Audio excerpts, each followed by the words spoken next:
რატომ ეს კულტურები და რატომ არა თქვა ჭარხალიან კარტოფილი? ჩვენს წინაპრებს როცა სალადის ფურცელი მოყავდა დაახლოებით მათი გათვლა იყო ჰექტარზე სადღაც 5 ტონა. ანუ დღეს შესაძლებელი არის იმ ტექნოლოგიებით, როგორც ჩვენ კი ბატონო ყავს დაახლოებით მოვიყვანოთ 15-დან 20 ტონამდე კი. ამხელა შესაძლებლობები არის კი. აი სტერეოტიპი თავიდან ვიღაცამ დაიწყეს გაპროტესტება, რომ აი შიგნიდან ყვითელი რო არის და დასკანერებ QR კოდს და იგებ ყველაფერს. თურქული კიტრი და პამიდორი უფრო იაფიღირს, ვიდრე საქართველოში წარმოებული. საქართველოში გვაქვს მუშახელის და კადრების ნაკლებობა. უნიკალური მიწა გვაქვს არის, რა თქმა უნდა, ამის რესურსი, მაგრამ სანამ ჩვენ ქვეყანას არ ეყოლება აგრონომები, რა თქმა უნდა, ცალსახად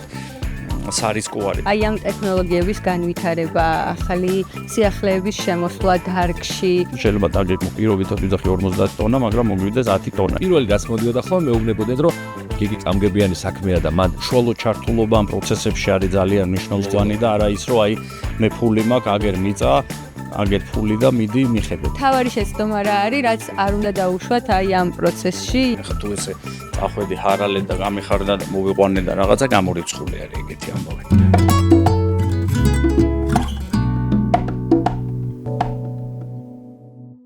მივესალმები ჩვენებური პოდკასტის მაყურებელს, ჩვენ დაუბრუნდით მე და მეგი.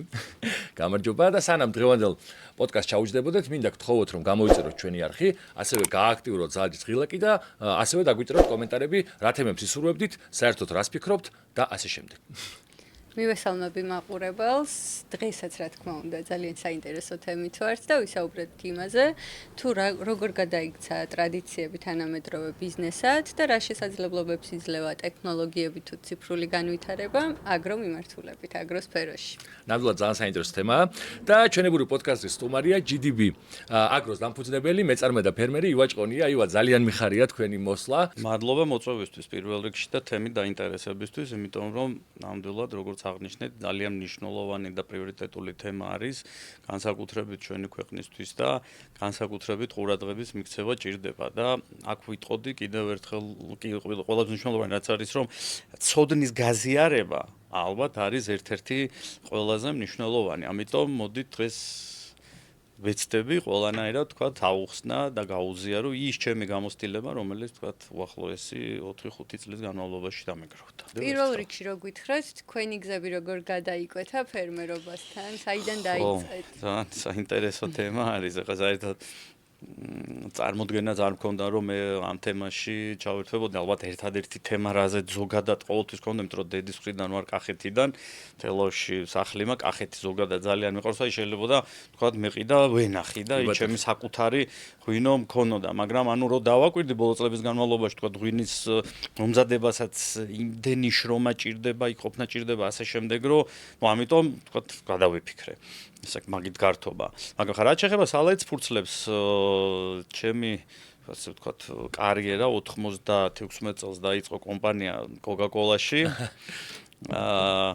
ბატონი თემური ჭყონია არის ბიძა ჩემი. ანუ შესაბამისად იქიდან დავიწყეთ და ნუ რა თქმა უნდა ამ ჭიდრო ურთიერთობა გვაქვს ერთმანეთთან და ცი რაღაცა წლების წინ აი პანდემია სადღაც სრულდებოდა, უკვე როცა შევხვდით ჩვენ რაღაცა ზოგადად გავიარეთ თემები და ნუ რაღაც აი ძალიან დიდი სურვილი ქონდა მას რომ მაკდონალდსში რაც შეიძლება ბევრი საქართველოში ნაწარმოები, პროდუქცია ყოფილიყო და ბევრი ქართული ყოფილიყო და ამიტომ რაღაც ერთ-ერთ მიმართულებად გადავწყვიტეთ, რომ დაგვეწყო სალათის ფურცლის მოყვანა საქართველოში, რომ მაკდონალდისთვის სრულიად მიგვეწოდებინა ქართული სალათის ფურცელი და თქვა იდეა აქედან დაიწყო. შემდეგ უკვე ძალიან საინტერესოა. ხორციც შევასწავლეთ. თუმცა სალათის ფურცლის გარდა ასევე მოყავთ ნესვი, საზამთრო, ბროკოლი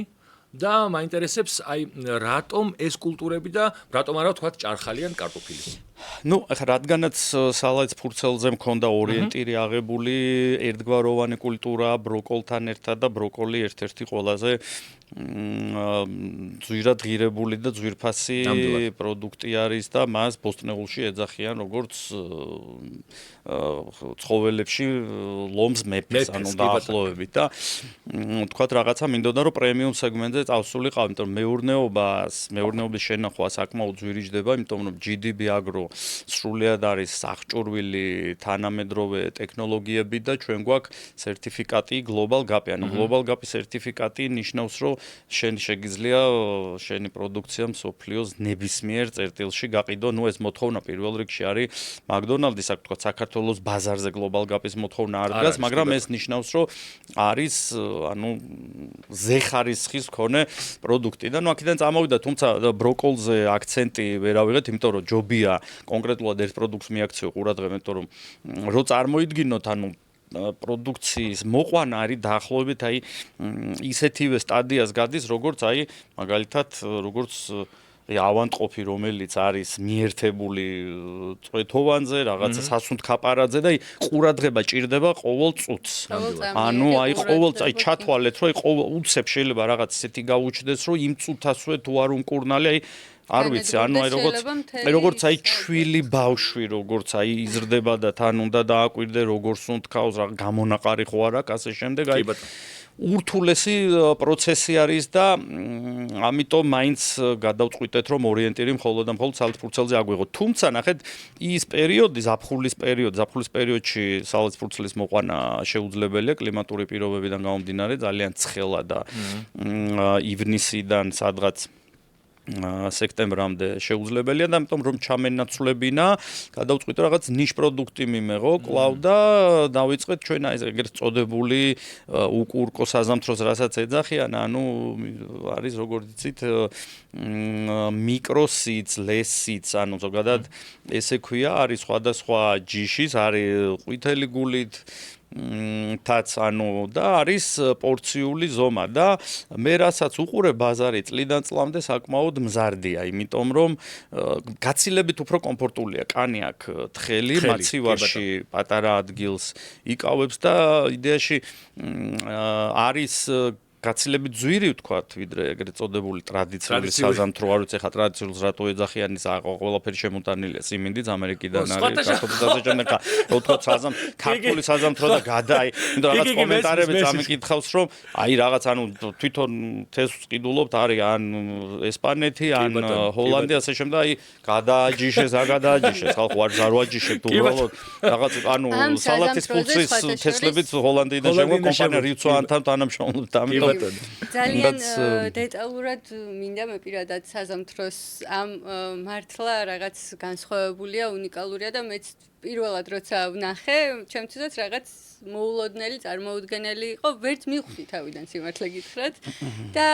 მოგვიანებით ამ თემას შევეხოთ. პირველ რიგში მაინტერესებს, თუნდაც ჩვენი პოდკასტის მთავარი მიზანი ის არის, რომ აი ამ ტექნოლოგიების განვითარება, ახალი სიახლეების შემოსვლა დარგში, რა შესაძლებლობებს იძლევა, როგორ განავითარა ის ტრადიციული, რა თქმა უნდა, რომელსაც არ ვივიწყებთ, თუმცა რაღაცებს გვიმარტივებს, რაღაცებს უფრო ცნობიერს ხდის, თუნდაც ჩვენთვის მარტივად, თუნდაც აი რაზეც ისაუბრეთ, რომ აი ამ პულსზე ხელისდება მნიშვნელოვანია, ტექნოლოგიები ამის შესაძლებლობას უფრო იძლევა ალბათ აგროს სფეროშიც და თქვენ რა მოგცათ ამ სიახლებმა, ამ განვითარებამ? ხო, ნუ ნახე GDP აგრო დავიწყოთ იმით, რომ აღჭურვილია სრულიად, ანუ როგორც ტექნიკით, რომელსაც ჭირდება მიწის დამუშავება, აგრეთვე ჩვენ გვაქვს ჩვენ საკუთრებაში, როგორც ჭრალი საწყობი, აგრეთვე სამაცივრო მეურნეობა, აგრეთვე გვაქვს ჩვენი ჭაბურღილი, ძალიან მნიშვნელოვანი არის და რა თქმა უნდა, იქ რაღაცა ისეთი თანამედროვედ მოწყობილი სარწყავი სისტემა. ანუ ეს ყველაფერი ერთად აღებული არის უმნიშვნელოვანესი პროდუქციის მოსაყვანად. ხა რაც შეეხება მოდი სალათის ფურცლის მიმართულებას. საერთოდ აისბერგი არის ყველაზე პოპულარული ჯიში, ანუ დაახლოებით 90% ჩვენ მეურნეობაში მოდის აისბერგი, შემდეგ მოყავს რომანო ძალიან ესეთი გემრიელია და ჩემთვის პირადად ფავორიტი არის, ძალიან მიყვარს და ხშირად მივექცევი ხოლმე. აგრეთვე არის ლოლო როსა, ესეთი ცოტა ესეთი იასამნისფერი შეფერილობის რო არის და არის ბატავია. ნუ ძირითადად იცით რა ბატავია ლოლა როსას უფრო გამოიყენებენ გასაფორმებლად და ასე შემდეგ, მაგრამ ნუ ძირითადად ეს ორი სახეობა სალატის ფურცელები, რომლებიც მიდის იხმარება სალათებში და ბურგერებში, შაურმა იქნება, არ ვიცი, სხვადასხვა როლები იქნება თუ ასე შემდეგ, ხა? რაც შეეხება მოყვანას და ტექნოლოგიას, როგორც აღვნიშნე, ჩვენ თანამშრომლობთ კომპანია რიქცვანთან, არის მსოფლიო გიგანტი, რომელიც არის ლიდერი სალათის ფურცლების, თესლების წარმოებაში, მის რეალიზებაში. და რა თქმა უნდა, მისი წარმომადგენლობა საქართველოში ვინც არის, მათი მხარდაჭერით სამწუხაროდ მინდა თქვა დღევანდელ რეალობაში აგრონომი ძალიან ჭირს. მე ფაქტიურად აგრონომი ვერ ვნახე, რომელსაც ამ საქმეს ჩაობარებდი, ამიტომ თვითონ კომპანიამ რაღაც კუთხით ითავა და აი ჩათვალოთ რაღაც პრობლემა თუ არის, ჩვენ უგზავნით ჰოლანდიაშიც მიდის თქვა დღევანდელი ტექნოლოგიები საშუალებას გვაძლევს smartphone-ები. გავაგზავნოთ, აგრეთვე თუ რაღაცა ანალიზს ვატარებთ, ხო, რაც ერთი ყველაზე მნიშვნელოვანი ფაქტორი რაც არის, რომ ყოველწლიურად მნიშვნელოვანი არის ალბათ რასაც ხშირ შემთხვევაში ფერმერები არ ითვალისწინებენ, გაკეთდეს მიწის ანალიზი. იმიტომ რომ მიწის ანალიზის გარეშე ძალიან რთული არის რომ სწორად დაგეგმო ბიზნეს თუ ბიზნეს გეგმო, იმიტომ რომ შეიძლება დაგეგმო პირობითად ვიძახი 50 ტონა, მაგრამ მოგვიდეს 10 ტონა, იმიტომ რომ რაღაც გარკვეული პრობლემები ქონდეს რაღაცის მასა, რომელიც ჭირდება, ჰუმუსი იქნება, ასე შემდეგ, კალცი რაღაც არ იყოს და ამიტომ ჭირდებოდეს განუყიერება. ამიტომ შეუძლებელია ფაქტიურად და ყველა დამწყებ ფერმერს ურჩევ ამას. ეს საქართველოში ხდება ეს შემოწმება თუ ამას საგზავნო? იცით რა, საქართველოში ხდება ერთხელ მომიწია უბრალოდ გაგზავნა ისო კომპანია რიქცვანის თხოვნით იყო რომ გაგვეგზავნა და შეამოწმეს და ნუ იქიდან რა პასუხიც მივიდა იმ პასუხის მიხედვით ჩვენ ჩავატარეთ მიწის განუყიერების სამუშაოები. აგრეთვე ძალიან მნიშვნელოვანი არის წყლის ანალიზი და გარდა იმისა რომ წყალს ყოველწლიურად ანალიზი უტარდება და გარდა იმისა თქო Global Gap-ის სერტიფიკატი რომელსაც მე ვფლობ, მისი მოთხოვნაც არის. გარდა იმისა რომ ძალიან მნიშვნელოვანია, მათი მოთხოვნაც არის რომ ამის შემცველობა ზედმეტი მინერალები ასე შემდეგ არ იყოს და ამის შემდეგ უკვე თვითონ წყლის ფილტრაციაც ხდება. ესეც ძალიან მნიშვნელოვანი არის რომ წყალი იფილტრება და გაფილტრის შემდეგ უკვე ხდება მინდორში და ინდივიდუალურად მიეწოდება ეგრეთ წოდებული სარწყავი სისტემის მეშვეობით. წინა წლებში ჩვენს წინაპრებს როცა სალათის ფურცელი მოყავდა დაახლოებით მათი გათვლა იყო ჰექტარზე სადღაც 5 ტონა. ანუ დღეს შესაძლებელი არის იმ ტექნოლოგიებით როგორც ჩვენ მოყავს დაახლოებით მოვიყვანოთ 15-დან 20 ტონამდე კი. ამხელა შესაძლებლობები არის კი. ნამდვილად, ასე რომ რაც შეეხება საზამთროს, ანუ პორციული საზამთრო გაცილებით ნაკლები მოდის თქვა ვიდრე დიდი, იმიტომ რომ ნუ დიდი ზოგადად არის 10, 15, 20 კილო და ნუ პორციულები სადღაც არის 2.5-დან 4 კილომდე და ნუ შესაბამისად სადღაც არის დაახლოებით 25-დან 35 ტონის ფარგლებში. ანუ ამხელა გეპი რატომ არის რომ სწორი მოვლის პირობებში, კლიმატურ პირობებში, ნუ სამწუხაროდ არის ხოლმე რომ ნუ მაგალითად წელს ეს საკმაოდ ცივი სექტემბერი გქონდა, ჩვენ რაღაც ნაწილი მოყავს ღია გრუნტზე, ამიტომ ხდება ხოლმე თვითონ სცენარის დასტრესვა სამწუხაროდ და ანუ სექტემბერი წელს ჩვენ მივიღეთ ფაქტიურად როგორიც უნდა ყოფილიყო ნოემბერი. ჩვენი წარმოება არის ლაგოდეხში. ლაგოდეხი არის უნიკალური ადგილი, სუბტროპიკული ზონა არის და დიახ, სუბტროპიკული ზონა, ამიტომ ჩვენ ვიღებთ ორმოსავალს, ანუ დაახლოებით სადღაც სექტემბრის ბოლო, ოქტომბრის დასაწყისიდან იანვრის სადღაც დასაწყისამდე ერთი მოსავალი და მეორე მოსავალი სადღაც აპრილიდან ივნისის სადღაც შუა რიცხვებამდე. მაგრამ რომ შეგვევსო კიდე ჩვენ პერიოდი ვთქვა და იმპორტით არ ვქონოდა ჩანაცვლებული, იმიტომ დანარჩენი პერიოდი სამწუხაროდ იმპორტი გვიწევს და იმპორტით გვიწევს McDonald's-ზე მიწოდება. ამიტომ გადავწყვიტეთ და წელს ზაფხულში ავაშენეთ სათბური დაახლოებით 1 ჰექტარზე. ეს ისევ ლაგოდეხში. კი, იმავე ტერიტორიაზე მოხდა, რომ თქვათ ის ზამთრის პერიოდი, რომელიც არის ღია, იანვრიდან სადღაც აპრილამდე გვინდა რომ ქართული პროდუქციით ჩავნესო. ზაფხულში უბრალოდ იმდენად ცხელა რომ წარმოუდგენელი არის ღია გრუნტზე. სასათბურე პირობს, სათბური ისედაც საკმაოდ სოლიდური თანხაჯდება, ზოგადად ძალიან რთული არის, უბრალოდ ფერმერი შეეჭიდოს და ესეთი დიდი რესურსი ჩადოს, რომ არა თქვათ იგივე რდას ხარდაჭერა, ეს არის სოფლის მეურნეობის სიპი, გამოცხადებული ქონდათ პროგრამა, მე გამიჭირდებოდა მარტო შევჭიდებოდი სათბურ დაახლოებით 700,000 ლარამდე დაждდა და კარგი რაც არის რომ დაახლოებით 3 წლის განმავლობაში ბანკის სესხს პროცენტს ფარავენ, ძირი რა თქმა უნდა ჩვენი მხრიდან იფარება, მაგრამ ძალიან მნიშვნელოვანია გადავდგეს ნაბიჯი, იმიტომ რომ გქონდეს ქართული პროდუქტი. ქართულ პროდუქტზე და მოთხოვნა იმდენად მაღალია, რომ მე მაგალითად მხოლოდ McDonald's ვაკმაყოფილებ. მე თქვათ იმის რესურსი არ მაქვს, რომ კიდე გარეთ გავიტანოთ და მივაწოდოთ. გარდა ამისა, GDP Agro-ს მიერ წარმოებული სალაიც ფურცელი შედარებით ძვირია, თქვათ, ვიდრე ნებისმიერი სხვა ფერმერის მიერ წარმოებული, იმიტომ რომ დაახლოებით ის სერტიფიკატი Global GAP-ი, GRASP-ი, HASP-ი, რა სერტიფიკატებიც დათესილი გვაქვს, წელიწადში 50,000 ლარამდე ჯდება და ხა თქვენ ხო გაქვთ წარმოდგენა რა მასშტაბზეა ლაპარაკი და უბრალო ფერმერისთვის ეს საკმაოდ რთული იქნება, თუმცა აი ეს სერტიფიკატები არის, რაც მნიშვნელოვანი არის, რომ პროდუქცია არის აბსოლუტურად უსაფრთხო, მათ შორის სადამთრო ყველანაირი, კი, რა თქმა უნდა, ყველანაირი ნიტრატების გარეშე, ზედმეტი პესტიციდების გარეშე და ფიქრობ, რომ აი ეს შარშან, როდესაც რაღაცა სარეკლამო ზაფხულში პატარა ისეთ სარეკლამო სურათები გვინდოდა, გადაგვეღო და ჩემი უმცროსი შვილი 8 წლის არის, გოგონა ჩავრთე, რომ აი უსაფრთხო არის საზამთრო და ოჯახში, რა თქმა უნდა, ხა როდესაც ჩემი შვილი მიირთმევს, მე ყველას უწევ რეკომენდაციას და თითოეულ ჩვენი საზამთროს აქვს თავისი სტიკერი და არის განსაკუთრებული ხარისხის ნიშანია, მოდი ესე ვთქვათ, ჩვენთვის. სამწუხაროდ სალაიც ფურცელი სარეალიზაციოდ ქსელში ვერ შედის, ვთქვათ, სუპერმარკეტების ქსელში ვერც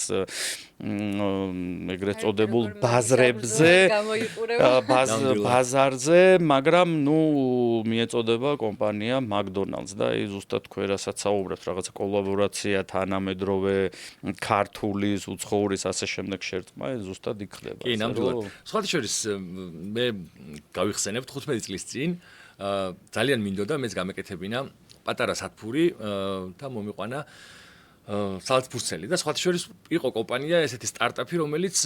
ჰიდროპონიკას აკეთებდნენ, ეს არის წყლის მეშვეობით და თქვენ ხო არ გიფიქრიათ ამაზე, აი მიმართულება ჰიდროპონიკის მიმართულება და რამდენად მომგებიანია, ასე ვთქვათ, ეს მიმართულება. იცი რა, 2 წლის წინ ყავდი კომპანია რიგცვანს მიწვეული, ჰოლანდიაში ვიყავით და დამათვალიერებინეს, თქვათ, იგივე სათბურები, რა ტექნოლოგიითაც მოყავთ, უბრალოდ იქ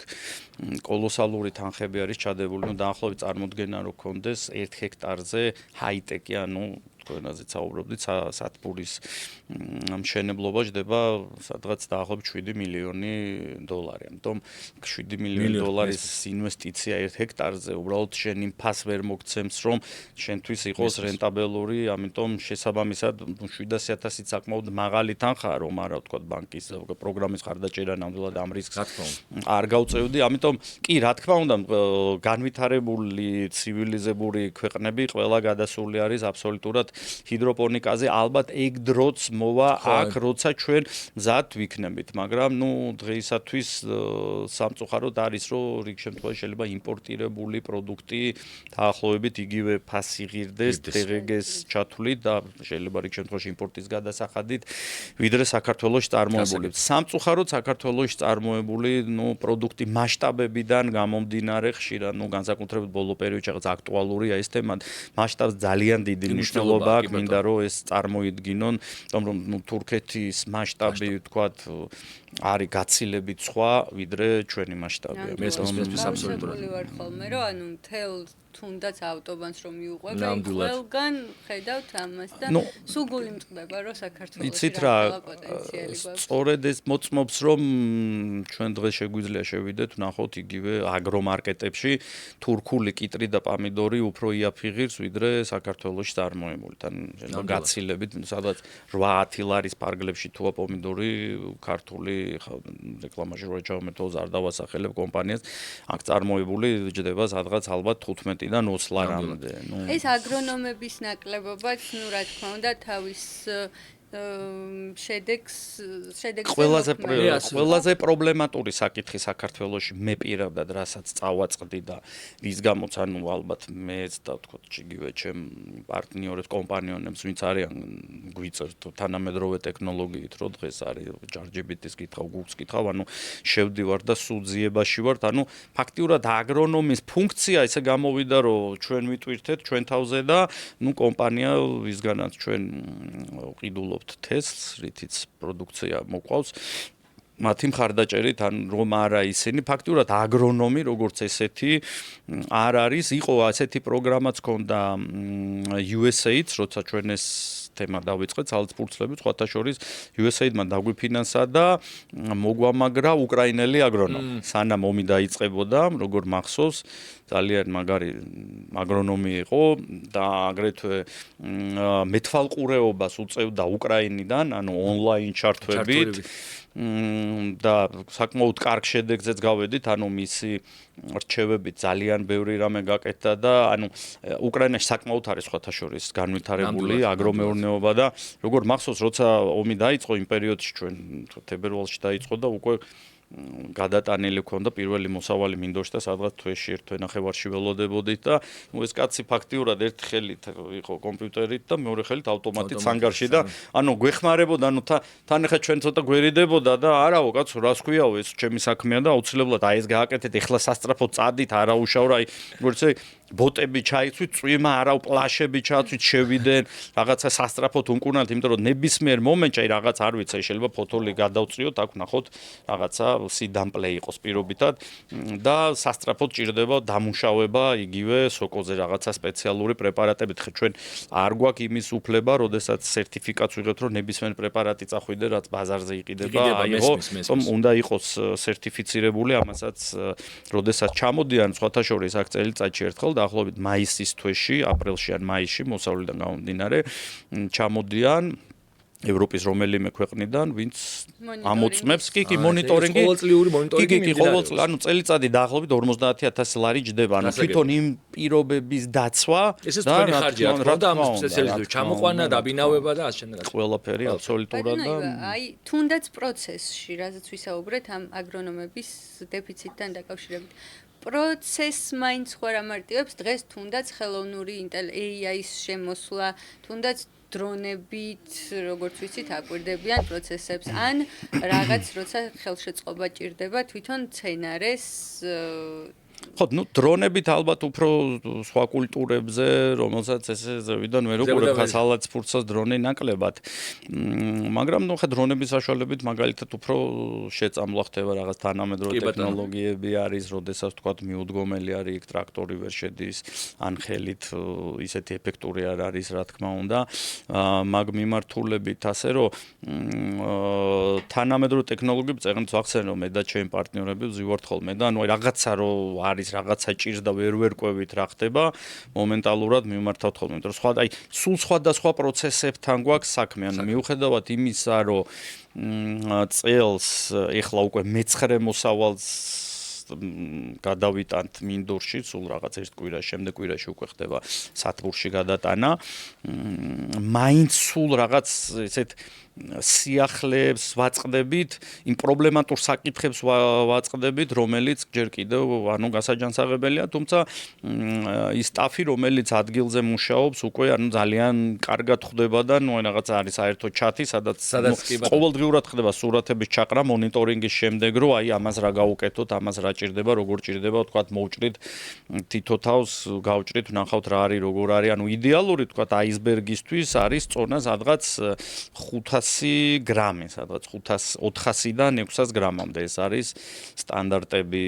რომანოსი დაახლოებით 800 გრამიდან კილომდე არის შესაძლებელი და რა ვიცი, ეს ნელ-ნელა მივყვები. ძალიან რთული პროცესი არ დაგიმალავთ. მინიმუმ კვირაში ერთხელ მე პირადად მიწევს ჩასვლა და ზედამხედველობის გაწევა ამ პროცესებზე. თუმცა ვფიქრობ, რომ ძალიან მნიშვნელოვანი არის ჩვენი ქვეყნისთვის. ანუ ზოგადად თუ საუბრობთ ქვეყნის განვითარებაზე, თუ საუბრობთ იგივე ფასების სტაბილურობაზე, ჩვენ ქვეყანაში თუ საუბრობთ რაღაცა კონკურენციის შექმნაზე, რომ კონკურენცია არის ყველაზე მნიშვნელოვანი, რომ ფასები დასტაბილურდეს, ძალიან დიდი მნიშვნელობა აქვს, რომ მოვიყვანოთ ხარისხიანი პროდუქტი. ხა რაც შეეხება იცით რა იხდება, ხო მაგალითად ბროკოლის მაგალითი იყო ესეთი, რომ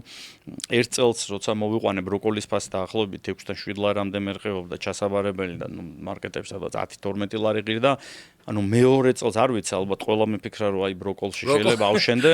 ანუ ყველა მოიყვანა მეორე წელს იყო ლარი. ხო, ანუ არა და ბროკოლის მოყვანა საკმაოდ ძვირიჯდება, საკმაოდ ცეთი დიდი პროცესები არის გასავლელი და წუხარ, მაგრამ აი ხშირ შემთხვევაში ხა სამეზობლოში ვინც არიან პატარ-პატარა ფერმერები რაღაცა ხან ვიღაცას ბადრიჯანი მოყავს, ვიღაცას ყაბაყი, ბულგარული, ანუ არის ხოლმე რომ ანუ ძირითადად თქვა დათვლილიც არ აქვს რა ჯდება თვითღირებულება და აი ზოგადად ვერც ხვდებიან ხო გესმით რაღაცა შეიძლება აბსოლუტურად ბაზრის ფასებთან მეტი მოიგოს ვიღაცამ უფრო ნაკლები ნუ განსაკუთრებით ხა სიფრთხილით ვეკიდებით ჩვენ პორციული ზომის საზამთროს იმიტომ რომ სხვებმაც დაიწყეს ამ საზამთროს მოყვანა და ეს ვფიქრობ არის პირიქით ბაზრის განვითარების ძალიან კარგი იმიტომ რომ ჩვენ რაც მოყავს ბაზარს ვერ ვაკმაყოფილებთ და ვერც დავაკმაყოფილებთ თქვა თი მოცულობის მიწით რომელიც ჩვენ გვაქვს რაც უფრო მეტი იქნება კონკურენცია და ჯანსაღი კარგია მაგრამ ძალიან მნიშვნელოვანი არის პროდუქციის ხარისხზე ყურადღების მირჩევა რაც მინდა თქვენი გადაცემის საშუალებით ყველა ფერმერს კი არ ურჩიო უბრალოდ თხოვო რომ განსაკუთრებით სენსიტიური პროდუქტია საზამთრო რომელიც ბავშვებს უყვარს და ძალიან მნიშვნელოვანია თუ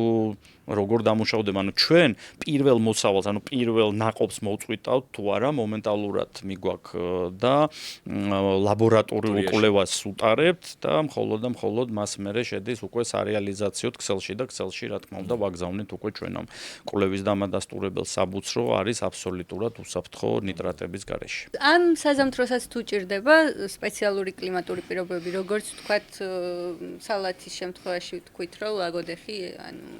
გამოირჩევა ამით. ამ შემთხვევაშიც არის აქვს მნიშვნელობა თუ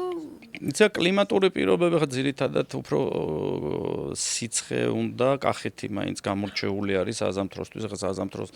მაშინ რა ქვია გურიაში ვერ მოიყვან ხო და მაშინ სამეგრელოშიც გაჭირდება ეგ ამბავი ამიტომ კი რა თქმა უნდა მნიშვნელოვანია კლიმატური პირობები და მათ შორის ლაგოდეხი გამორჩეული იმით არის რომ პირველ მოსავალს იღებ ანუ ლაგოდეხის კიტრი რატოა ცნობილი რომ ანუ პირველი ლაგოდეხი მოდის ლაგოდეხში ღია გრუნტზე ამიტომ შესაძლებელი არის თქვა იგივე საზამთროც პირველი ჩვენ პირველი საზამთრო სავარაუდოდ გვექნება ივნისის ბოლოს ანუ როდესაც ტრადიციულად საზამთრო სეზონი იწყებოდა ივლისის მეორე ნახევრიდან და ანუ აგვისტოს ბოლომდე ჩვენ უკვე გადმოვწიეთ ეს და სადღაც ივნისის ბოლოს გვექნება პირველი მოსავალი და ანუ ცოტა ისეთია გასაკვირია რომ მაგალითად აი პირობითად ერთ-ერთ ქსელს თუ ვამარაგებდით და დღეში დაახლოებით 3 ტონა ჭირდებოდა აი სექტემბრის სადღაც უკვე ალბათ 10 სექტემბრის შემდეგ აი ციცივები დაიწყო თუ არა განსაკუთრებით წელს აი ესეთი ვარდნა იყო რომ დღეში 3 ტონიდან ჩამოვიდა დღეში 100 კილოზე აი ჩვენ რაღაცა ხო აი ესეთი შემოდის სხვათაშორის სხვადასხვა ბრენდულ სუპერმარკეტებს და აგრეთვე რაღაც ბრენდულ სავაჭრო წერტილებს აგრომიმართულებით შეგვიძლია ვნახოთ რომ იქ უდევთ საზამთროს და ნესვიც მაგრამ ნუ აი კილო მაგალითად ეხლა ღირს 10 ლარი ხო ნუ წარმოუდგენელია საკმაოდ ძვირი არის მაგრამ იმდენად ცოტა მოთხოვნა საქართველოში რომ აი ხო გეუბნებით სექტემბრის მერე უკვე ფაქტორად სექტემბერშიც აზრი არ აქვს ამიტომ გვიჭირავს აი რაღაც ორთვიანი შუალედი საზამთროზე ეს გამოწვეული ხო არ არის თუნდაც შეიძლება რაღაც იმ ბევრჯერ მსმენია მოკლედ, რომ თუ სეზონზე არ ყიდულობ, იმ თავის სეზონზე არ ყიდულობ რაღაც კონკრეტულ კულტურას, აუცილებლად არის ხელოვნურად მოყვანილი, აუცილებლად არის. ეს მამაჩემის პრინციპი არის. ჯერი ის ადრეა, ჯერ პომიდორი ადრეა, ის ადრეა. ხო, საზამთრო ადრეა, ხო. ეს ძებნელა მე მგონი, ხო, აი უნდა დავანგრიოთ ეს სტერეოტიპი. ეს სტერეოტიპია, რომელიც ანუ მეც რაიონში რაც ამეხსნეს, რომ აი როგორც კი ფერიცვალების შემდეგ ყურძენი შემოდის და აღარაა საჭირო ანუ ტრადიციულად რაღაც აი ხო გესმით თორე ანუ საზამთრო იმდენად მაგარია და ისე მევაცება რომ რატო არა აი რატომაც ცივი საზამთრო რაღაცა თავის პროსეკო ამბავი ძალიან კარგია თავისი ნესვი ჩემთვის მაგალითად ნესვია ფავორიტი თუმცა თქვა ეხა ნესვი რატო შემიყვარდა რა რომ პატარა იყო კომპაქტური თქვა 2 კილო 3 კილო მაცივარში შეაგდე პერცაჩი ცივია რაღაცა და ამიტომ ყოველს მეზარებოდა საზამთრო დიდი ბოდკივა აუ ეხლა ნუ უკვე всё დამთავრებული ამბავია მით უმეტეს ისა ძალიან კარგი გემოვნური თვისებები აქვს რა ეხლა ნუ იქ თავიდან ვიღაცამ დაიწყეს გაპროტესტება რომ აი შიგნიდან ყვითელი რო არის და აბა ეს და მეკითხა ეს ყვითელი რო არის უბრალოდ ფერია თუ ესეთი ჯიშია კი ესეთი ჯიში არის შიგნიდან ყვითელი ფერი და რაღაცა თავის სპეციფიური ძალიან ტკბილი ქვია ესეც სახელი sugar yellow ხო აი სახელი თვითონ სახელი გეუბნება ხო ანუ მე და ჩემი მეუღლე როდესაც შევხვდით ანუ სანაძლეოც კიდავდეთ რომ გოგრა ანუ გარედან რა სანამ შევიძენდით და გავსინჯავ დავაგემოვნებდით გოგრა იყო თუ საზამთრო? ეგ არის, მე თორსტები ალბინოსი ქვია, მაგას გარედან არის გოგრას გავს, კი ზუსტ ეგეთი არის და შიგნით არის ყვითელი. ნუ ესეც ერთ-ერთი ჯიშია, კი, მაგრამ ეს დავიწყეთ დაახლოებით ჩვენ 3 წლის წინ რო ტესტედან წლიდან წლამდე იმდენად მზარდია ბაზარი, რომ წელს ჩვენ დაახლოებით დაგეგმილი გვაქვს 250 ტონის მოყვანა, თუმცა 250 ტონაც რო წარმოიდგინოთ ალბათ ერთ ბრენდულ სუპერმარკეტების ქსელსაც კი ვერ დავაკმაყოფილებთ იმდენად ცოტა გარდა იმისა რომ სავაჭრო წერტილები აგრო საკმაოდ ბევრია და ასე შემდეგ თუმცა ისევ ნახეთ სადმე რომ ძალიან მნიშვნელოვანი არის სწორად მოყვანა საზამთროსი სწორი პრეპარატების მიცემა ვთქვა და რაღაცა არა ისეთი რაღაც ხელოვნურად მოხდეს მისი დაჩქარება რომ ერთი კვირით ადრე მოვიდეს რომ ერთი კვირით ადრე დაახლოებით არ პირობითად შეიძლება 100% ძირი ღირდეს ერთ კვირაში რაღაც ფასი დასტაბილურდეს მაგრამ ჩვენი მიმართულება ჩვენი კომპანიის ვთქვა არ არის ის რომ ერთი კვირით ადრე მოვა თუ გვიან მოვა რაღაცა ფასზე გავაკეთოთ ორიენტირი არა ჩვენ ვაფორმებთ ვთქვა მემორანდუმს წინასწარ და გვაქვს სტაბილური ფასი რომ ბჭყალებში პირობითად ვიძახი რომ მე თქვენ sales ეს მექნება 15 ივნის თუ 15 ივლისს მოგაწვდით ლარად პირობითად ვიძახი და თქვენ უკვე საბაზრო ფასის მიხედვით გაყიდეთ ეხლა თუ საბაზრო ფასი არის არ ვიცი 5 ლარი შეგიძლიათ თქვენ 5 ლარი დაადოთ და მე ამ ფასს მოგაწვდი მაგრამ თუ დავარდება საბაზრო ფასი ლარ ნახევარზე პირობითად მე შენ ლარად გაწვდი და რისკით შეუნდა აიყვანო არის რა თქმა უნდა ესეთი საბაზრო პრინციპებია ძალიან მნიშვნელოვანი სამწუხაროდ ხო ხა ყველას ეს არ ესმის მაგრამ ძალიან ისეთი მნიშვნელოვანი საბაზრო პრინციპებია რაც მოთხოვნაზე არის დამოკიდებული მე მაინტერესებს ესეთი საჭიროებო საკითხი ბევრისგან გამიგია ასევე თქვენგანაც გამიგია რომ საქართველოში გვაქვს მუშახელის და კადრების ნაკლებობა თქვენ რას ფიქრობთ რამ განაპირობა ის რომ საქართველოში აგროსფეროშიც და პრინციპში ყველა ისეთ სფეროში არსებობს კადრების ნაკლებობა. ნუ პირველი რამაც განაპირობა ეს არის რომ ნუ ემიგრაციაში წასული არის ძალიან ბევრი და რა თქმა უნდა იქ მათი შემოსავალი გაცილებით მეტი არის ვიდრე საქართველოში ნუ ეხლა წარმოდგენა რო გქონდეთ დაახლოებით 100%-ით არის ბოლო 4 წელიწადში გაზრდილი დღიური ეგრეთ წოდებული მუშის ხელფასი 100%-ით ანუ გარდა ამისა პროფესიონალი კადრი აი ძალიან რთული არის ანუ მიუხედავად იმისა რომ ვცდილობთ რომ ძირითადად ერთ და იგივე ადამიანები მოვიყვანოთ ვინც თქვათ იგივე ჩითილს გადაიტანს მინდორში და შემდეგ სწორად მოჭრის ანუ ძალიან მნიშვნელოვანია პირველი დღიდან ანუ ჩითილი რამდენად სწორად დაირგვება ანუ მიწაში რაღაც გარკვეული და როგორი ურთიერთობა იქნება, როგორ უნდა ჩავიდეს, რა ზომაზე უნდა ჩავიდეს, მიწა როგორ მოეყაროს, ანუ აი ამ ყველა დეტალს, ანუ აი თითოეულ დეტალს ძალიან დიდი მნიშვნელობა აქვს, მათ შორის მოჭრასაც, ნუ საზამთროზე განსაკუთრებით, რომ არ იყოს მკუხე, იყოს მწიფე, რომ არჩევდეს. ძალიან რთულია, მოკლედ პროფესიონალი მუშახელი საქართველოში არის ყველაზე დეფიციტური. კი, ნამდვილად მეც გეთახმები, მეც პირადი გამოცდილებიდან. ჭირს და ნუ მათ შორის ნახეთ იგივე ინფლაციიდან ჩვენ ქვეყანაში რა თქმა უნდა ცალსახარო სახელმწიფო პოლიტიკა უნდა გავზარდოთ, ნუ ხელფასის გარდა რა თქმა უნდა ყველაფერი გაძვირებულია და ნუ ესეც არის ერთ-ერთი განმაპირობებელი ვთქვათ იმ ემიგრაციის საქართველოში რაც დღეს გვაქვს თუნდაც იგივე ქართულ პროდუქცია. ნებისმიერ ბიზნესში მათ შორის აგროსაქმიანობაშიც გადაწყვეტ როლს რა თქმა უნდა თამაშობს ფინანსები და მე მინდა გაგაცნოთ შეთავაზება ჩვენი მხარდამჭერის კრედო ბანკის თუ თქვენ გაქვთ ბიზნესი ან საქმიანობთ აგროსფეროში ხართ ვიდასაქმებული და თანხას ხელზე იღებთ გაქვთ უნიკალური შესაძლებლობა აიღოთ სესხი ონლაინ 1 საათში შაბათ კვირის ჩათვლისას კი ნამდვილად კარგი შესაძლებლობა თუნდაც ფერმერების თემას შევეხეთ და მოულოდნელი საჭიროებისთვის 1 საათში როცა ფერმიდან გაუსვლელად შეგიძლია მაიკრედო აპლიკაციით 20,000 ლარამდე თანხა მიიღო. თუმცა ისიც ვთქვათ, რომ ბატონმა ივამაც ახსენა, რამდენად მნიშვნელოვანია აგროსფეროში სუბსიდირების ნაწილიც. კრედო ბანკი ასევე აგროსფეროში დასაქმებულებს და მათ, ვინც აგრომეურნეობიდან აქვთ შემოსავალი, ასევე სთავაზობს ძალიან მოქნილ აგროსესხს, რომელიც 100,000 ლარამდე არის, რომელიც მოიცავს ასევე სუბსიდირებას და ალბათ ამ ყველაფრის დამსახურებით და თუნდაც იმ დეფიციტს, რაზეც ვისაუბრეთ, ძალიან მალე შეავსებს საქართველო და ბევრი წარმატებული ფერმერი გვეყოლება, რომელიც აი ნამდვილ ქართულ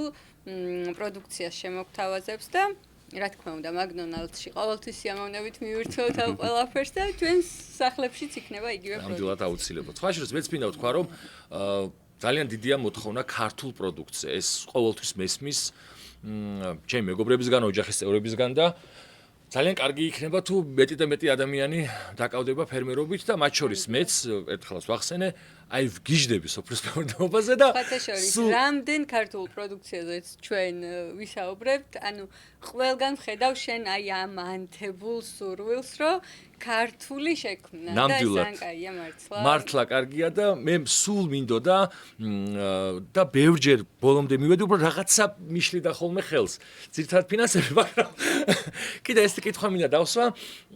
რამდენად ფიქრობთ არის თუ არა ახლა საქართველოს სოფლის მეურნეობის ქვეყანა და რა უნდა გავაკეთოთ იმისთვის თუ არ არის რომ გახდეს სოფლის მეურნეობის ქვეყანა ვართ ან უნიკალური იმიტომ რომ ნომერ პირველი ქვეყანა არის ამერიკა, შემდეგ არის ჰოლანდია, შემდეგ არის ისრაელი. ნუ ისრაელის კლიმატური პირობები ხა წარმოიდგინეთ, ნუ რაზეა საუბარი. რამდენჯერაც დამყოფილებს ვერ ხვდებოდი აქ როგორ მიწას ანუ ვერ შევადარებთ ალბათ და ნუ ჰოლანდიაშიც ფაქტიურად იქ სუზამთარია. ზამთარია ნამდვილად. არ არის, მაგრამ იმდენად არის განვითარებული, რომ ჰოლანდია არის ჩვენზე პატარა, მაგრამ ნახევარ ევროპას ალბათ ჰოლანდია ამარაგებს, მეც თუ არა, ამიტომ თქვათ იგივე კლიმატური პირობები, რაც ჩვენთან არის და ნოყიერი მიწა და ყველაზე მნიშვნელოვანი რაც არის, ანუ წყალი, ანუ ვიცი რა გითხრა, წყალი იმდენი არის, ანუ იგივე ლაგოდეხშიც რო თქვა. ლაგოდეხში არის წყალი, იმიტომ რომ როგორც ვიცი, სხვა კახეთის სხვა რაიონებში ზაფხულობით უფრო ნაკლებია. იცი რა, ნუ ხა ოდესაც ჭაბურღილს ვაკეთებდი დაახლოებით 30 მეტრში ესეთი ჩანჩქერი ამოვიდა. 30 მეტრში ამო ჩანჩქერი ამოვიდა, ანუ არც მოტორი ჭირდება, ანუ თვიდინებით მოდის, ანუ ეს არ ვიცი რა გითხრათ, ანუ თან ესეთი მოდის, წნევით მოდის, რომ ჩემთვისაც გასაოცარი იყო, ანუ ძირითადად ჭაბურღილს რო ვაკეთებენ, მატორს აგდებენ, რომ ნამდვილად ესე 200-250 ანუ ჩანჩქერი ამოვიდა, აი არა გითხრათ, ხმე თვითონ ერთ-ერთი ყველაზე მნიშვნელოვანი რესურსია და ნუ მიწახო თავის თავის ახლა როდესაც ესეთი კლიმატური პირობები არის, ახლა ტროპიკი არის, სუბტროპიკი არის, ანუ უნიკალური მიწა გვაქვს, არის რა თქმა უნდა ამის რესურსი, მაგრამ სანამ ჩვენ ქვეყანას არ ეყოლება აგრონომები, რა თქმა უნდა ცალსახად სარისკო არის, კი სოფლის მეურნეობა არის ძალიან საინტერესო, მაგრამ არის ძალიან საწვალებელი და ნებისმიერს ვისაც ამის სურვილი აქვს რომ ჩაერთოს, ურჩევ რომ მნიშვნელოვანი არის ის რომ გამოყოს დრო უშუალო ჩართულობა თუ არ იქნება, ანუ ადამიანი არ არის, მე ვთქვათ, ვისაც შეიძლება ესე ავდგე ყველა დეტალით ჩავაბარო, იმიტომ რომ ძალიან ბევრ პროცესში უშუალოდ ვიღებ მონაწილეობას, ვთქვათ, იგივე დღესაც ამდენიმე ვთქვათ ვიდეო ჩამიგდეს როგორ ხდება მიწის დამუშავება ტექნიკით და რაღაცა იქ რა ეხლა ძალიან მნიშვნელოვანია რაღაც ორ დღეში ვთქვათ ყინვა იქნება ყინვა ძალიან კარგია ბაქტერიებს კლავს მიწაში და ანუ ეს არის ესეთი ბევრი პროცესი რაზეც მეთვალყურება გვიწევს ანუ ჩანაწერების გაკეთება რომ აი წელს ეს გავაკეთეთ ეხლა ეს გავაკეთეთ ეხლა ეს გავაკეთეთ ეს შევიტანეთ ანუ ძალიან ბევრი ნიუანსია თუმცა ალბათ სახელმწიფოს მხრიდან უფრო მეტად აქტიური ჩართულობა ძალიან მნიშვნელოვანი იქნებოდა რომ საქართველოს მოიყვანო გამოცდილი აგრონომები, ის ადამიანები, ვინც თუნდაც იგივე ჰოლანდიაში, იგივე ისრაელში, იცით რა რჩევებს მიცემენ, ანუ აი როგორც ხომ მკითხეთ, რომ თქვა საზამთროს მოყვანა არის ყველგან შესაძლებელი? არა. ყველგან არ არის, მაგრამ ანუ ვიღაცა შეიძლება თავში დაარტყას, წავიდეს გააკეთოს, ამიტომ ანუ მიწი, ამიტომ ვიძახი რომ ნებისმიერი მე სანამ მიწას შევიძენდი, პირველი წავედი, მიწის ანალიზი ავიღე და ამის შემდეგ შევიძინე მიწა, ანუ გააჩნია რისთვის ყიდულობ მიწას. აი ამის შემდეგ უკვე ამ ანალიზის მიხედვით, თქვათ, ამ კულტურას აქ მოიყვანა, არ მოიყვანა, იმიტომ შეიძლება მიწის განუყიერება, ანუ იმდენად ძვირი დაждდეს ყოველწლიურად, რომ პროდუქტის თვითღირებულება იმდენად გაგიზარდოს, რომ აზრე დაკარგოს. მაგრამ ამ დროს შეიძლება მოიყვანო ლიმონი პირობითად, რომელსაც არაფერი არ ჭირდება, ან ბალი მოიყვანო, რაღაც არ ვიცი, პირობითად მაქვს საუბარი, ასე რომ ჩემი რჩევა იქნებოდა სახელმწიფოსთვისაც გაცილებით უფრო აქტიურად ჩართულიყვნენ და მეტი აგრონომი ჩამოიყვანთ, რომლებიც კონსულტაციას გაუწევდნენ და ნუ ერთ-ერთი თქო ჩემი იდეაც იყო მათ შორის, რომ ალბათ განათლების სკოლაც იცი რა, კი, ძალიან მნიშვნელოვანი არის, რომ აგრომიმართულებით ეხლა კი არის ჩვენთან საკმაოდ არის ბენდუქიძის კამპუსში განვითარებული, თუმცა ან რაღაცა ცოტა იცით რა შიშია, რაღაცა გამოცდილება აკლიათ და ანუ დროც არ გვაქვს ნახეთ სანამ ის აგრონომები გაიზრდებენ ამ წუთას შეიძენენ გასაგებია. ეს ყველაფერი რაღაცას პოპულარულს ხდის, ხო ანუ ხა დღეს ღვინო იმდენ ადამიანს მოყავს უკვე რომ იმდენი ქართული ბრენდის ღვინოა რომ ვისაც არ დაეზარა და თქვა პირობითად ვიძახი ბჭყალებში ცოტა ფული იშოვა წავიდა ვიღაცას ღვინო გააკეთებინა და პირობითად ჩამოასხა რაღაცა ივას ვაინ პირობითად ვიძახი მაგრამ განსავითარებელი გაცილებით უფრო მეტი სახელმწიფო როცა უყურებს რა სუბსიდირების მიმართულებით ხოლო ყურძენზე მიდის და ასე შემდეგ არა აქ გაცილებით მეტი არის გასაკეთებელი და იცი რა პრიორიტეტულია რომ ყველა რაიონს როგორც თავის გამგებელი ყავს თუ მერი ყავს თუ ასე შემდეგ რაღაცა ამ მიმართულებით უცხოელი სპეციალისტი რო იყოს რომელიც ან მეთვალყურეობას გაუწევს და ეხმარება ადგილობრივ ფერმერებს ეს იქნება ეს ერთ-ერთი ჩემი ესეთი იდეა არის რომ ოდესმე თუ ამის საშუალება მომეცემა სახელმწიფო მართვიდან რომ ამას აუცილებლად განვახორციელებ, იმიტომ რომ რეალურად ამის შესაძლებლობა არის განსაკუთრებით ის გამოცდილი ადამიანები, ვინც პირობითად ვიძახი ისრაელში არიან 60 წლის და არიან პენსიაზე გასული სიამოვნებით, თქვათ, ჩამოვლენ და თავის გამოცდილებას აქ გაგიზიარებენ და არც თუ ისე მაღალი თანხები დაждდება, ამაზე გაჭდება ნებისმიერი ბიუჯეტი და ადგილობრივი შესაძლებლობით მსმენია ქონია შეხება თუნდაც სხვადასხვა რეგიონში რომ კალოჯის დახმარებით აი ესე პატარა ფერმერებს მათი გუნდი საკმაოდ ისეთ კონსულტაციას უწევს და ეხმარება და ესეც ვფიქრობ რომ თუნდაც ესეთი პატარა ორგანიზაციები რომლებსაც აქვთ ამის ექსპერტიზა იმ მცირე ზომის ფერმერებს რო დაეხმარონ იმ ელემენტარულ საჭიროებებში ესეც დაეხმარება. ნახეთ, ეხმარება ის ვისაც ინტერესი აქვს შემდეგ ან პროდუქცია გაყიდოს მისი ან შემდეგ პროდუქცია ჩაიბაროს. აქ არის ორი მომენტი. ხო, იგივე მე რაზე ვსაუბრობდი რომ კომპანია რიგცვაანი, ჰოლანდიური კომპანია, ვისგანაც თესვს ყიდულობ, ანუ ხედავენ რეალურად რომ მასშტაბი საკმაოდ დიდი მაქვს, ყველა ეს დიდ რაოდენობას მევყიდულობ და რაც ყველაზე მნიშვნელოვანია, მათთვის სოფლიო ბრენდის პარტნიორი ვარ, ამიტომ მათთვის პრიორიტეტული არის გამოიყვანო ხარისხიანი სალათი. შესაბამისად, რო ხედავენ პრობლემს, რომელსაც ვაწყდები, ანუ მათი წარმომადგენელი არის, რომელიც ფაქტიურად აგრომიმართულებით გვეხმარება სქემას გვაძლევს, თქვათ, როდის რა უნდა გაკეთდეს და ანუ ამ სქემის მიხედვით მივყვებით. კი, მაგრამ ეს ხო საკმარისი არ არის. ანუ აქ არის ჩართული ადამიანი, რომელიც არის მათი წარმომადგენელი, რომ აქ მოიძიოს კლიენტურა, რომ გაყიდოს თესლი, ანუ ზოგადად რაღაც შეიძლება, მაგრამ აგრონომია აბსოლუტურად სხვა არის. ხლა ექიმი არის ქირურგიც და არის ნევროპათოლოგიც, ხო? ახლა ვერ ვიტყვით, რომ ეგრე არა, ანუ სოფლის მეურნეობაში აგრონომი ერთია, მაგრამ ვიღაცა ან ჩითილს გამოყავს, ან თესლს ყიდის, ანუ სოფლის მეურნეობაში არ არის ეგ. თვითონ ჩითილის გამოყვანა თუ არ ვწდები აქ ხდება, ხომ? ჩითილი გამოყავს, კი ჩვენ ყავს ჩვენი პარტნიორი ადგილზე, იმიტომ რომ სხვანაირად ღია გრუნტზე შეუძლებელია, ერთი თვით ადრე ეწყება ჩითილის გამოყვანა, მაგალითად უკვე იანვრის დასაწყისში დაითესა პირველი პარტია და ეხლა სადღაც 5 თებერვალს უკვე გადავა სათბურში და პირველი მოსავალი ჩვენ სადღაც თებერვლის ბოლოს მარტის დასაწყისში გვექნება, რაც აი ამ ციკლს გვიფართოვებს უფრო რომ მეტი ქართული პროდუქტი გქონდეს. საინტერესო. ერთი თემას მინდა ცოტა ჩაუღრმავდე. QR კოდს მინდა რომ ჩაუღრმავდეთ და კითხოთ რომ ეს სიახლეა ნამდვილად როგორც ვიცი რომ უფრო რომ აუხსნათ ჩვენს მაყურებელს საზამთროებზე არის QR კოდი, სადაც არის ისტორია, ხო ამ საზამთროს? იცი რა, გადავწყვიტეთ ჩვენ რომ საზამთროზე ყოფილიყო ჯერ სტიკერი, სადაც განასხვავებს რომ ანუ გარედან ვერ გაასხვავებ ყვითელია თუ წითელი. ამიტომ სტიკერი არის, სადაც ჩანს რომ არის წითელი და არის ყვითელი, ანუ გაჭრილი არის საზამთრო და ანუ ამით მაიდენტიფიცირებელი და ამ QR კოდით შეგიძლიათ წაიკითხოთ თქვათ ის სერტიფიკატები და ის გამოცდის ოქმი, რომლის მიხედვითაც თქვათ ეს არის სუფთა პროდუქტი. აგრევე ჩვენ იდეაში გვაქვს რომ ცალკე თუ кейჯებს გამოგვიყოფენ, ანუ უფრო ალბათ ჰიპერმარკეტებზე არის საუბარი, განსაკუთრებით ვინც აგრომიმართულებას, ხარისხიან აგრომიმართულებას მიყვება, რეკლამას ჩამეთვლება, ამიტომ არ დავასახელებ, ვისთანაც ჭიდროთ თანამშრომლობთ, რომ წელს უკვე მათ кейჯებში მოხდეს ამ პროდუქციის ჩალაგება და გვინდა ამ кейჯების თავზე დავდოთ სერტიფიკატი, სერტიფიკატზე იყოს QR კოდი და QR კოდს რო გადავღებ, მთელი მეურნეობის კლიპი გვაქვს, ანუ ადამიანს თუ ინტერესი ექნება, ნახავთ თქვათ აი ეს მეურნეობა თვითონ დაათვალიეროს ვიდეო რგოლით როგორი არის და რა თქმა უნდა მომავალში უკვე სრულიად გამართული რო გვექნება ჩვენი მეურნეობა ალბათ სადღაც 1-3 წელი მინიმუმ დაგჭირდება 3-დან 5 წლამდე მერე უკვე ჩვენ გეგმავთ რომ ადგილობრივ საგანმანათლებლო სკოლებთან მოდი ესე ვთქვათ, გავაფორმოთ მემორანდუმი და მათ მივცეთ საშუალება, რომ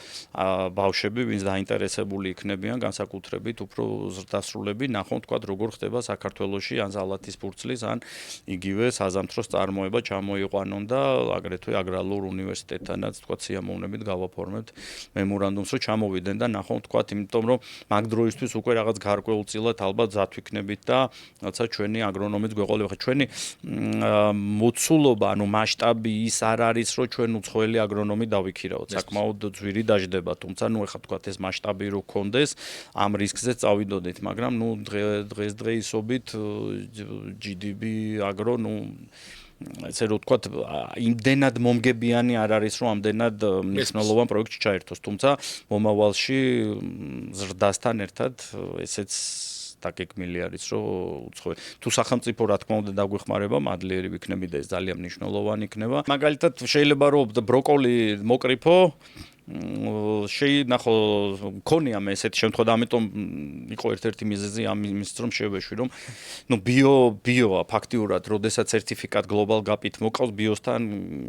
საქართველოში ბიო ზოგადად არ არსებობს იმიტომ რომ გარშემო რაღაცა არ ვიცი 20-30 ჰექტარზე რაღაცა არ ტყე არ უნდა იყოს ღრე ვიღაცა სიმინდი არ უნდა მოყავდეს ვიღაცა რაღაცა და ამიტომ 100%-ით ბიო აქ ფაქტიურად შეუძლებელია მოიყვანო მაგრამ თქვათ იმ პრეპარატებით რითიც მომყავდა ბიოსთან იყო თითქმის გათანასწორებული თქვათ მოუკრიფეთ ბროკოლი შევიტანეთ სამაცივრო პირობებში მაგრამ რო ჩავიტანეთ ჩვენ და უკვე მარკეტში ბროკოლი იდება უბრალოდ кейჯზე ანუ და სწრაფად ყვითლდებოდა მე რაღაცა ლაქები უჩდებოდა ანუ რაღაცა აი ეს უკვე იქ უკვე ადგილობრივად კი ანუ ადგილობრივ მარკეტზე ამიტომ თუ სამაცივრედან რო გამოვა მაცივარ მანქანით ჩაიტან იქაც თუ ტემპერატურულ რეჟიმში არ მოხდა თქვა ერთ კამერაში ვერ შეინახავ პომიდორსაც ხახვსაც და სალატსაც და არ ვიცი პორტოხალსაც ამიტომ ამასაც შენახვაც ძალიან დიდი მნიშვნელობა აქვს და რა თქმა უნდა ტრანსპორტირებასაც მეც მაინტერესებს და ალბათ ჩვენს მაყურებელსაც დაინტერესებს ბიო რას ნიშნავს და რა მოთხოვნები არის რომ პროდუქტს დავარქვათ ბიო ხო იცი რა მე ზოგადად შემიძლია ვისაუბრო დეტალურად არ ვიცი ზოგადად კი რა თქმა უნდა თუმცა აი როგორც ახსენივ თქვა აი ჩემ გვერდით თქვა მეზობელს მოყავს siminди, ანუ siminди როცა მოყავს, ანუ კი, რა თქმა უნდა, იმიტომ რომ იქ რაღაცა არის წერი, რომელიც შეიძლება გადმოდა, ანუ ბიო ნიშნავს, რომ საერთოდ პრეპარატი არ უნდა მიაკარო და ანუ თუ პრეპარატი არ მიაკარე, ის წერი უბრალოდ ამას შეგიჭამს. თან აი რაღაცა დაახლოებით არის რომ აი 5-10 ჰექტარი აი გარშემო არაფერი არ უნდა იყოს რაღაცა კლიმატი უნდა იყოს უნიკალური და ანუ საერთოდ რაღაცა პრეპარატით შეწამლა და ასე შემდეგ არ ხდება რა. თუმცა ალბათ მოსავლიანობაც ცოტა არის მაგრამ. კი, რა თქმა უნდა, ცალსახად გაცილებით ნაკლებია ვიდრე ვთქვათ მე ამერიკაში შემხვდა, იმიტომ რომ ბიო თუ არ ვსწრები პომიდორი იყო თუ კიტრი აღარ მახსოვს და იყო რამოდენიმეჯერ ძვირი და რომ ვიკითხე მე 9-რაშია საქმე თქო ესო ბიო არისო და აღარ მიკითხავს და ხა მადლობა რომ აგიხსენით ეს ურთულესი ამბავია ბიო ისეთი არ არის მარტივი თემა ვიღაცები არ ქმევენ გაუმარჯოთ თავის გზაზე ყველას მაგრამ ნუ მე ვიცი რომ ბიო არ არის თუ ვინმე ჯერა თუმცა თქვენი პროდუქტია ნიტრატების გარეშე რომელიც ძალიან რა თქმა უნდა ანუ თუ რაღაცა დასაშვები არის 5-მდე ჩემსას აქ 0-ს ქვევი თქვა ესეთ ანალიზს ვიღებ ხოლმე და ეს ძალიან მნიშვნელოვანია და ამაში რა თქმა უნდა კიდევ ისევ და ისევ მივიდვარ მეხმარება მიწის ანალიზი წყლის ანალიზი რასაც ვაკეთებ და კი, ანუ ჩემი მოყვანილი პროდუქტი უფრო ძვირიჯდება ვიდრე ჩვეულებრივი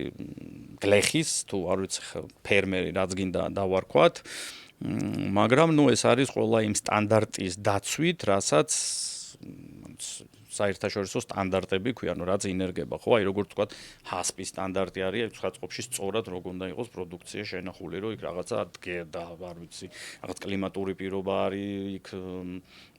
დევს რაღაცა სადაც წერები და ქვეწარმავლები რო არ უნდა შევიდნენ და რაღაც ანუ აი ბევრი რაღაცა დეტალები არის იქ რაღაცა ჩამოფარებული ესეთი რაღაცა პლასტიკის შრეები რო იქ რაღაც არ უნდა შეფრინდეს გამოფრინდეს ანუ არის ძალიან ისეთი ბევრი ნიუანსი რომ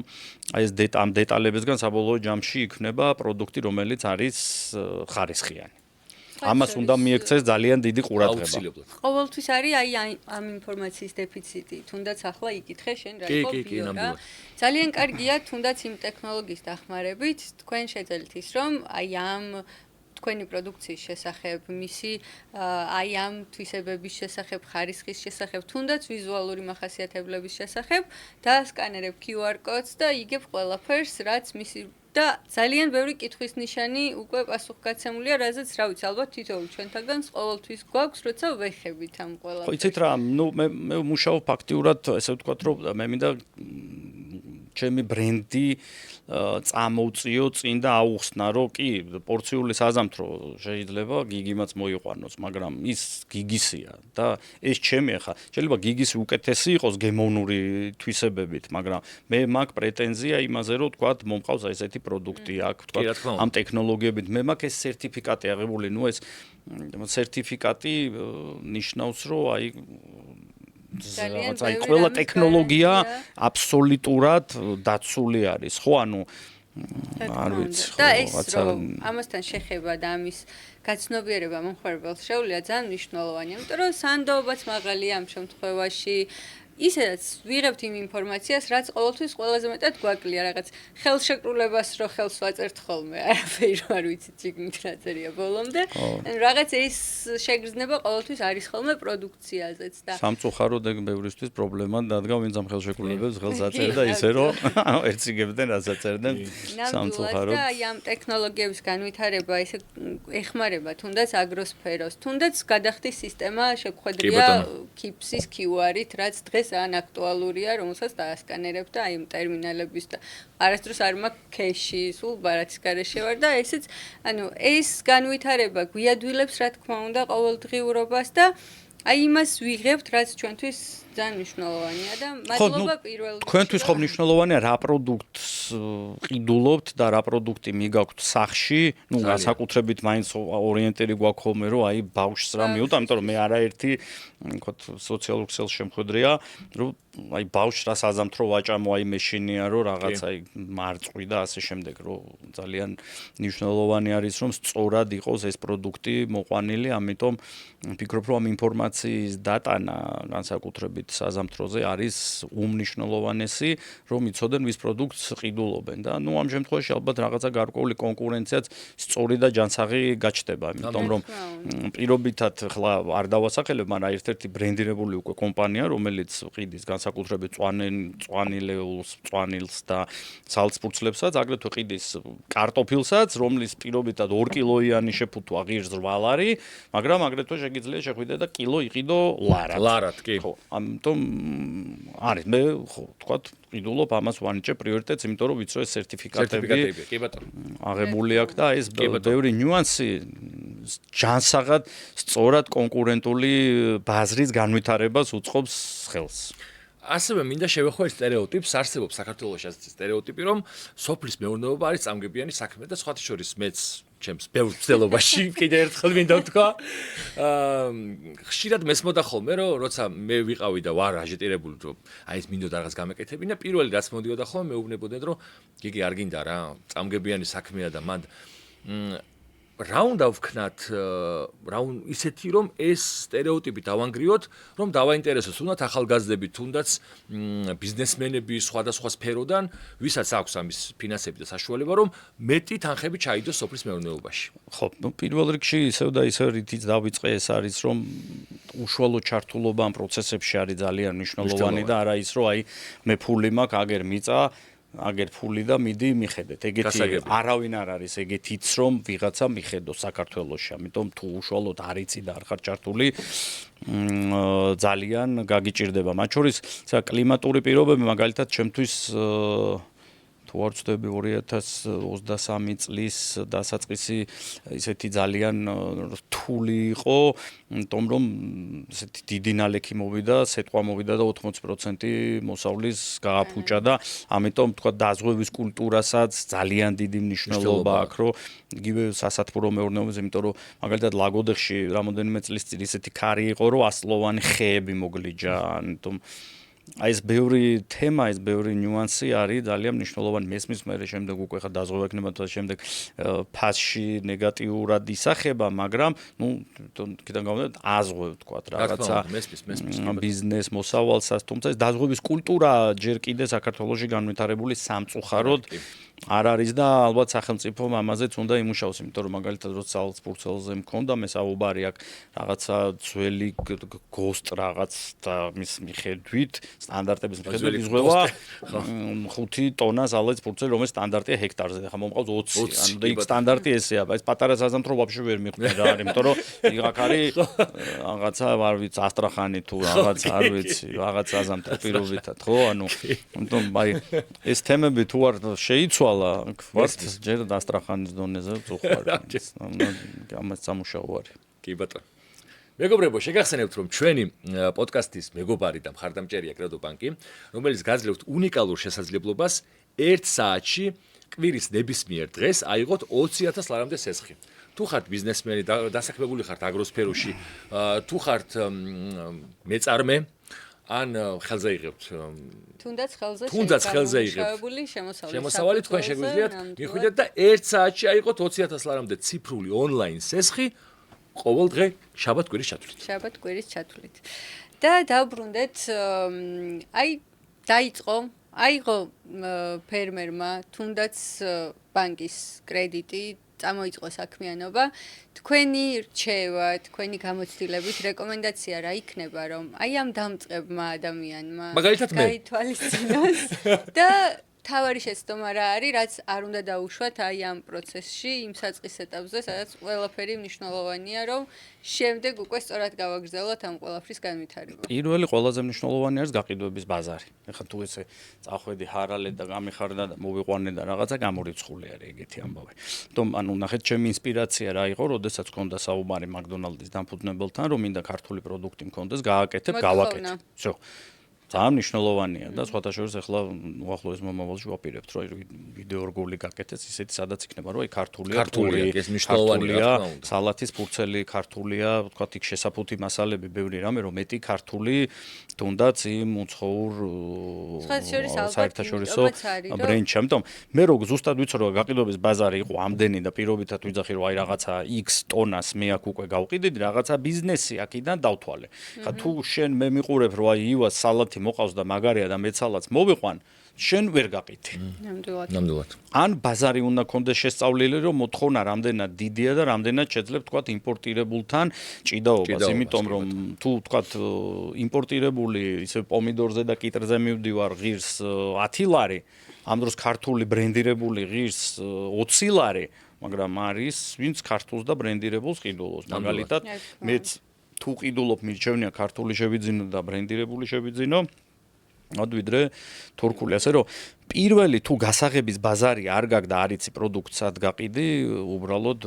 გამორიცხულია და შეუძლებელია და ნუ ამის შემდეგ რა თქმა უნდა ყველა ის ტექნოლოგიები და რა თქმა უნდა სწორი აგრონომიული მიმართულება, რითიც შეუძლებს სწორად პროდუქტის მოყვანას ამ წინააღმდეგ შემთხვევაში და შემდეგ უკვე რა თქმა უნდა მისი და სწორად დასაწყობება, შენახვის პირობება, ეს ბევრი ნიუანსი არის, ესე რომ ხშირად ჩვენ ქართველებს გვშვებია, რომ აი ვიღაცა მაგარი საზამთრო მოიყვანა პატარა და რა უნდა რა, ხა ჩემთანაც არაერთხელ ყოფილა. ყოველწელს არის ხოლმე. თუმცა ჩემი აი ძალიან ისეთები რომ აუ რა მაგარია, ესე იგი მაგარია და შაუ საზამთრო და რამე და მოიტა მეც ვასწავლე და მე რა ჩითილს იმას ვიზავ რაღაც ვეუბნები, ნუ კი ვერ იზავ. აუ და გონიათ რომ კონკურენტი არა ვარ, იმიტომ რომ მე რო უთხრა მიდი, ოკეი, მე მომადგებიან რომ აუ დამიშველე რაღაცა გამეკეთე ის და ვერ უშველი, იმიტომ რომ კი ბატონო გამორიცხულია ეხლა მე ვიცი როგორ მომყავს, მაგრამ ეხლა შენ რომ მოგცე, კი ბატონო, კაი, მიგასწავლი რომ აქ არის იყიდი თესლს და წადი ესე მოიყვანე ზეპირად აგიხსნე, მაგრამ აგრონომი შენ არ გეყოლება, ის შენ არ გეყოლება. თუ მოიყვანე, მე ვერ გაყიდი, უნდა მოხვიდე მომეხმარე და მე პასუხისმგებელი ვარ კონკრეტულად ჩემს ფერმაში მოყვანილ პროდუქტს. ასე რომ აი ამიტომ ვიძახი რომ ეს QR კოდია, სტიკერი არის, ყველაფერი ჩემთვის არის ბრენდი. ყველაზე მნიშვნელოვანი რომ გიგი როცა მიდის, იცის რომ ყიდულობს GDB Agro-ს წარმოებულ პროდუქციას და განაცხოვებს თქვა ვიღაცა, არ ვიცი, კახეთის ფერმა ვიღაცამ შეიძლება პირობითად დააწესოს ან რაღაცა ლაგოდეხი, მაგრამ ეს არის თქვა GDB Agro და ხარისხი ნდობის ნიშანი ხაბა. რატო დადიან თქვა პირობითად ვიძახი უფრო ხშირად ან მაკდონალდში და რატო არ მიდიან ვიღაცა რაღაცა შეიძლება გახსნას ახლა ივას ბურგერი რო გახსნა ის მოცულობა რა თქმა უნდა ვერ ექნება ხო თუმცა ივას ბურგერი ხარისხიანი იქნება მაგაში დაკვირვებული ხათა შორის ქართული მაკდონალდსის გემოც ანუ ჩვენ რამდენჯერაც მიცდია საზღვარგარეთ მაკდონალდსის ჭამა არასდროს არ არის ისეთი როგორი ხო მე ამერიკაში მქონდა ეგ გამოცდილება რომ რა ხდება? იცია 93 წელი იყო პირველად გერმანიაში როცა წავედი, რაღაცა სასწავლებლად უნდა გადასულიყო, ნუ მაკდონალდი იყო რაღაცა ეჰოლი, რომ იყო ჩავდა. როგორ მახსოვს იქ რომ ნუ რაღაცა ადგილზე ვისთანაც ჩავედით, რაღაც დავპატიჟეს იტალიურ რესტორანში და ნუ პატარა ვარ ეხა 93-ში და ჯო მაკდონალდსი მინდა ვიძახი და ხა მეუბნები მაკდონალდსით იტალიურ რესტორანში ვერ გაიგებენ, იქ დადიან სტუდენტები, მუშები, ვეუბნები რა სტუდენტი მუშა, კაცო მამბურგერი მომიტანეთ, ნუ ოკეი, რაღაცა გამისწორეს მომიტანეს ჰამბურგერი რო შევედი იტალიურ რესტორანში აუხსნეს რომ მოკლეთო ნუ ბავშვიაო რა ეხა რა ვიცი ბავშვი ვიყავ რაც რომ ნუ გაფართოებული თორეს რა ქვეყნიდან ხარ და კაცო რომ იტალიურ რესტორანში სადაც რაღაცა ზაფოე ღვინო ამბავიზე და რაღაცა ნუ იცი რა ხო მეც რაღაც პერიოდი ვსწავლობდი გერმანიაში ნამდვილად ეგრე იყო იქ არის აი ჩვეულებრივი აი არ ვიხარ იმ ჟარგონულ სიტუაციაში შესარბენი ხო ანუ და ის კლასი დადის მართლა სულ ან სტუდენტები არიან ვისაც დრო არ აქვს უცებ იყიდა გავიდა და ანუ იმდენად აი ზე კლასში სად რაც ანუ საქართველოში მაკდონალდში ანუ რო შეხვალ ცოტა ძალიან მაღალია სტანდარტი და ეხლა მით უმეტეს ახალი მაკდონალდსი იხსნება ლისზე ზევით ანუ ისეთი არქიტექტურა არის რომ ნახე არ ვიცი, ერთ ფუნიკულერზე ეგეთი რესტორანი გადმოსახედით და მეორე ალბათ ეს იქნება, იმიტომ რომ ხო სამეულში არის იგივე შესული, იმეც რა ქვია, ბათუმის ფანტასტიკურია. ამიტომ რუსთაველის სხვათა შორის ძალიან ჩაჯდა რუსთაველის მათ შორის, ამიტომ ხო, აქ ყველა დეტალს ძალიან დიდი მნიშვნელობა აქვს. საქართველოს სხვანაირად არის, ამიტომ სხვანაირად ვითარდება და მის განვითარებასთან ერთად რა თქმა უნდა ჩვენი ფერმა და ჩვენი წარმოებაც ვითარდება და ფეხდაფეხ მიყვებით. ძალიან მნიშვნელოვანია ქართული ბაზრის განვითარება და ძალიან მნიშვნელოვანი არის ჩემი სურვილი იქნებოდა რომ განსაკუთრებით აქტიური იყოს სახელმწიფოს ჩართულობა, იმიტომ რომ ხა როდესაც ჩვენ რაღაც საწარმოზე ვსაუბრობ, პირობითად ორცხობილ ავიღოთ, შოკოლადე ავიღოთ ასე შემდეგ, ანუ მის შემადგენელი კომპონენტები ყველაფერი არის აბსოლუტურად იმპორტირებული. ხა გინდა არ გინდა შენ აქ შედარებით უფრო ძვირი გიждდება, ვიდრე თქვა ჩვენ მეგობელ თურქეთში, ან თუნდაც სამწუხაროდ ჩრდილოვან მეზობელთან ძირითადად საიდანაც მარაგდებით, იმიტომ რომ იქ თავის ხორბალი აქვს, თავის ზეთი აქვს, თავის რაღაცა შესაფუთი მასალები, ამიტომ ეს ყველაფერი როდესაც იმპორტირებულია, შენ შეგიძლია დაარქვა რომ საქართველოში წარმოება გამართე, შენი არის ფაქტიურად მუშახელი, თორე ყველაფერი ნედლეულის 80%-ის იმპორტი გიწევს მაჩოზე ღვინოც რო ავიღოთ რა, ანუ ის იგივე შესაწამლე პრეპარატებიც ყველაფერი იმპორტირებული არის, ბოთლი იმპორტირებულია შუშის, ჩაჩი იმპორტირებული არის, საცობი იმპორტირებული, ანუ ყველაფერი იმპორტირებული არის მაინც. ამიტომ ჯობია რომ რეალურად კი, თქვათ, იგივე თესლი იქნება იმპორტირებული, მაგრამ თესლის ფასი ამაში იმდენად უმნიშვნელო არის, რომ აქ ჯობია რომ აი ეს მიმართულება განმავითაროთ, ბევრი აგრონომი ამ მიმართულებით არის უპირველეს ყოვლისა მნიშვნელოვანი ჩართულობა სახელმწიფოსი, რომ ამას ძდრა ჩემ მეურნეობასაც კი, რომელიც საკმაოდ დიდი მეურნეობა უჭირს და ეხა უბრალო ფერმერს, ვისაც 1 ჰექტარი მიწა აქვს და იმ 1 ჰექტარით წარმოიდგინეთ, რიგ შემთხვევაში შეიძლება მთელი წელი იცხოვროს. იმიტომ რომ აი რაღაცა მაგალითად არის მეზობლად მოყავთ ხოლმე ბადრიჯანი, იყო რომ ღირდა 3 ლარად ყიდიდან კილოს, ეხლა იყო რომ 20 თეთრად ვერ გაყიდეს და ანუ მოკრეფაც კი არ უღირდათ რა, გიგი ეს იმდენად მყივნეული იყო იმ ადამიანებისთვის, რომ აი ხო, საოცრება რაღაც იყო ნიორი ღირდა 40 ლარი კილო, მერე ნიორი გავარდა და მერე გახდა, ნუ მოყვანა ღირს 10 ლარი და ყიდიდან 2 ლარად. ხო და ბროკოლზეც ეგრე 1 წელი 6 ლარი ღირდა, მეორე წელს ნუ ყველა მუცებ მოიყვანა და გახდა ლარი. ამიტომ კი, ანუ ძალიან ბევრი რამე ისეთი მნიშვნელოვანია, სადაც სახელმწიფოს ჩართულობა არის უმნიშვნელოვანესი აგრომიმართულებით და ბევრი პროფესიონალი გვჭირდება რა. ჩვენი პოდკასტის სტუმარი იყო ივა ჭყონია. ივა,